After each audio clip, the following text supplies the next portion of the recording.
Hey, it's Mark. There's a problem I'm seeing right now. Picture this. You walk into two coffee shops. One is perfectly polished, branding on point, staff reading the menu like they're auditioning for a robot role. And then the other one, the owner greets you, tells you where the beans came from, admits they had to ruin the first batch this morning because it tasted off. Which one of these ultimately gets your money, and more importantly, which one makes you come back again? And here's the part that most founders miss.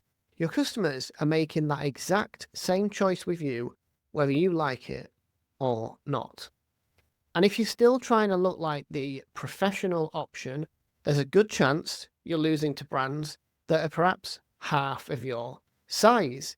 So let's talk about why that's happening and what smart founders are doing instead. Perfect can cost you money. Now, do you remember when Tropicana scrapped their iconic orange with a straw design and they replaced it with something that looked like a generic supermarket juice? Sales dropped around 20% in 6 weeks. And it wasn't just a design mistake, it was a warning shot. Because for decades, the formula was and has been look perfect, sound perfect, be consistent everywhere, remove all the rough edges. The logic was simple, predictability builds trust.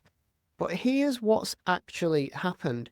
Brands have polished themselves until they became bland. They are indistinguishable and soulless. Social media arrived and changed the game. The curtain got pulled back. Customers could see everything.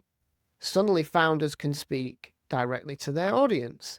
And the brands that continually pretend that everything's they've been losing, and they're going to continue to lose as we go into this new authentic era, because perfection doesn't build trust anymore.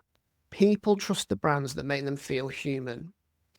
Here's the big shift that most founders have not caught up with. We're not in the attention economy anymore. Things have moved on, and we're moving into the trust economy. And trust isn't created by perfect ads or highly polished branding. It comes from alignment, saying something and actually backing it up with behavior. Think about Patagonia and their "Don't Buy This Jacket" campaign. Most CEOs would fire their marketing team on the spot for going with that angle, but Patagonia were not trying to be clever. They were proving a point. The point being, we believe in sustainability. We can shout about it and then encourage pointless consumption. So what happened ultimately? Well, people trusted them more. Sales increased off the back of it. And that's the real shift. People aren't buying products, they're buying belief. They're asking, do I need this product? Will it work? Will this brand still exist 6 months from now when I need them again? Are these people actually who they say they are? And the data backs it up. 88% of customers say authenticity is a deciding factor, and that number is increasing. But the problem is most founders get authenticity backwards. And there are four main things that actually drive authenticity. We're going to go through them here. It's nothing to do with behind the scenes content or sharing what your breakfast was made up of. It tends to be four more very practical things. The first one is show your work.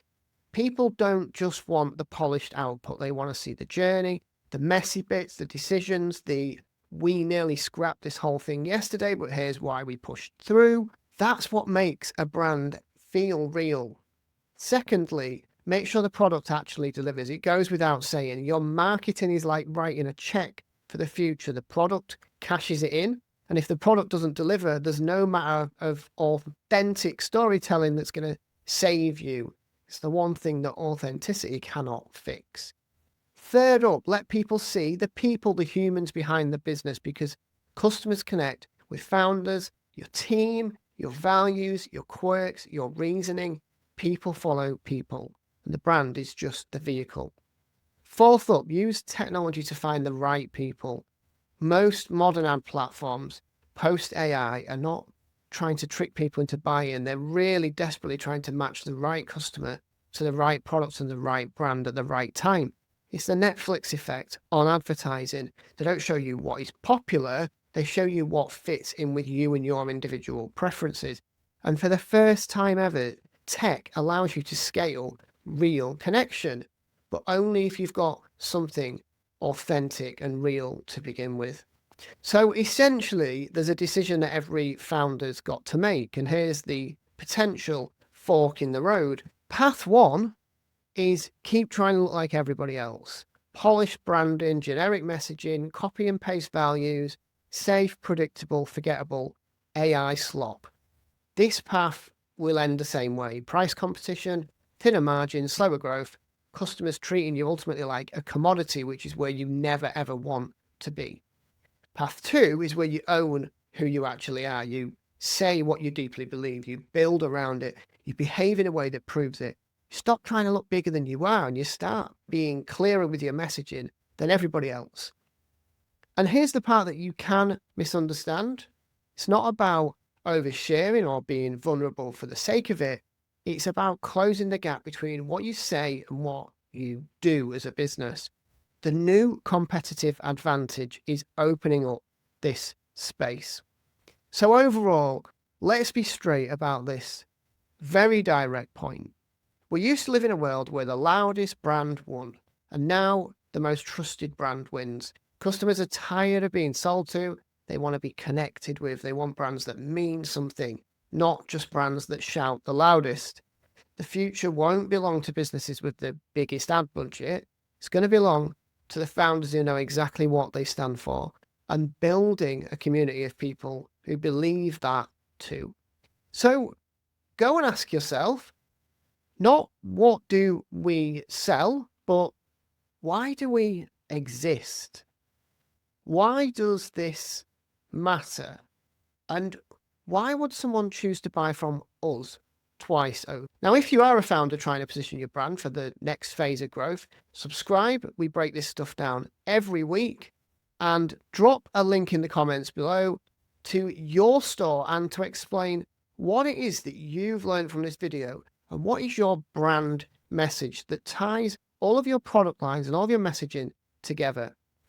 The shift to this authenticity era is here, and you might as well benefit from it. I'll see you next time.